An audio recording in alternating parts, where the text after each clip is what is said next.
Okay, so to make things easier for us, on the inside of this foldable, your parent functions are already graphed. And just to make things easier, your parent function is always f of x equals x squared. Okay, so that's what we're always comparing it to. That's what this parent function graphed is. Now, starting with this first one, let's identify our vertex. Again, it's the value of h and k, and this minus sign is always going to be there. So don't automatically assume that this is a -2. It's actually a +2 for your x value.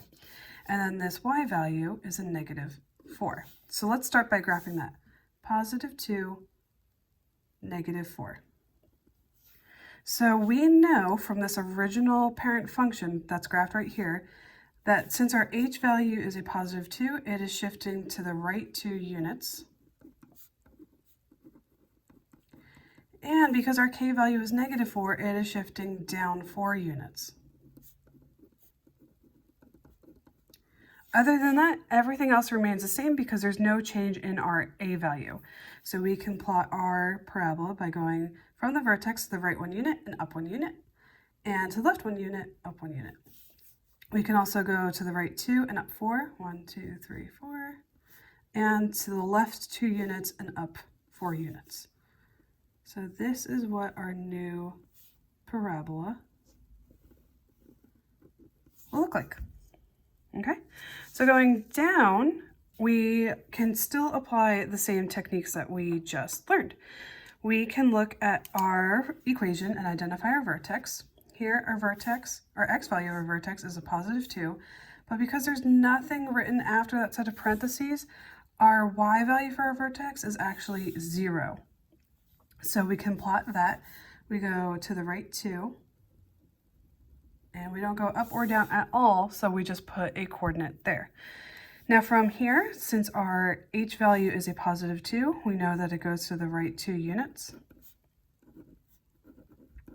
But unlike the other examples, we now have an a value of +2.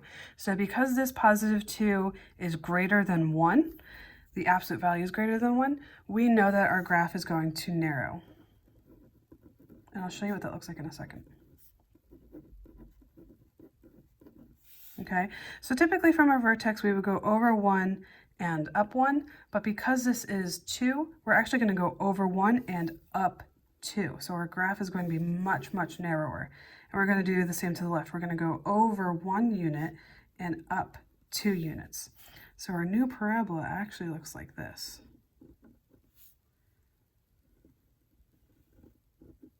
You can see how this new parabola is much thinner than our original parent function. So that's why when our a value, the absolute value of our a value is greater than 1, it actually narrows your graph. All right, now let's take a look at this bottom example. In this one, we don't have anything inside the parentheses with our x value. So our h value for this example is actually 0, and our k value is a -4. So if we were to plot that, there's no change in our x, but we're going down 4 units. So here's our vertex. So we can say that because our k value is -4, it is shifting down 4 units. And our a value here is 1/2. So because of this, our graph is going to widen.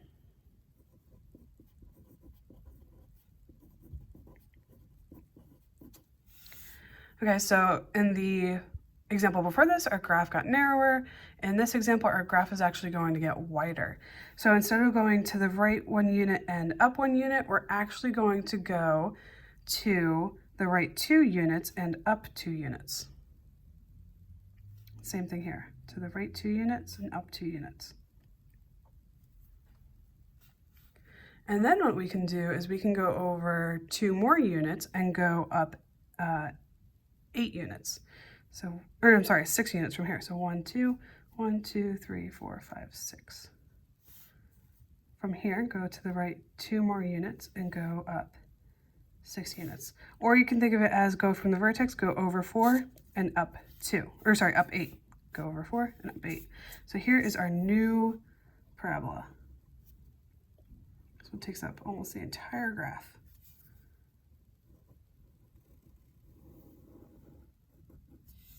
Okay, so you can see how this fraction drastically changed the shape of our parabola.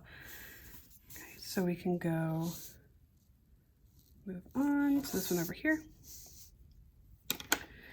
All right, so for this one, our vertex is different from the other ones because now we have a +3 on the inside of our parentheses.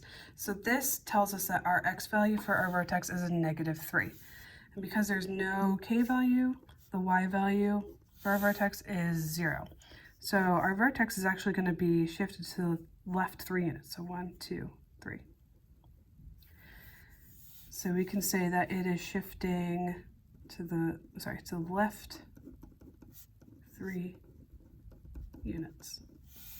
Now the other thing to point out is we now have this invisible 1 for our a value. So this tells us that it's going to reflect vertically. It's going to open downward. Reflect vertically. So rather than going to the right 1 unit and up 1 unit, we're actually going to do to the right 1 unit and down 1 unit. And same thing over here, to left 1 and down 1.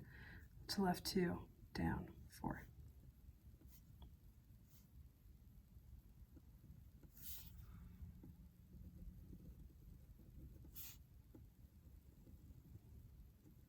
So you can see how that negative a value changed the direction that our parabola opens.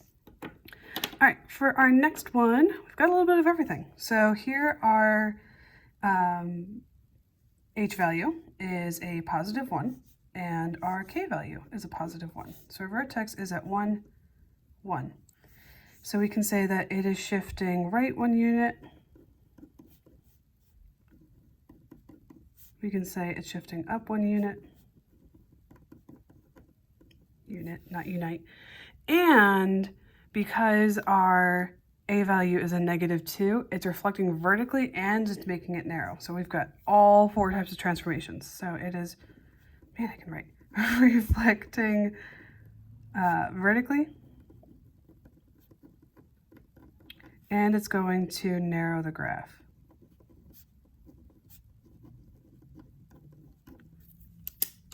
As my pen dies. Narrow the graph. Okay, so we already plotted our vertex, and what we're going to do now is it's going to reflect vertically, so it's going to open down, and it's going to become more narrow. So instead of going to the right and left 1 and going down 1, we're going to go to the left and to the right 1 and actually go down 2. So our graph is going to look like this. Much narrower than our parent function.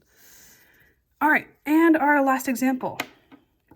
So here, let's identify our vertex. Because it's a +1, that means that our h value is actually a -1, and +2 for k means that it is a +2 value for k. So our vertex is at -1, +2.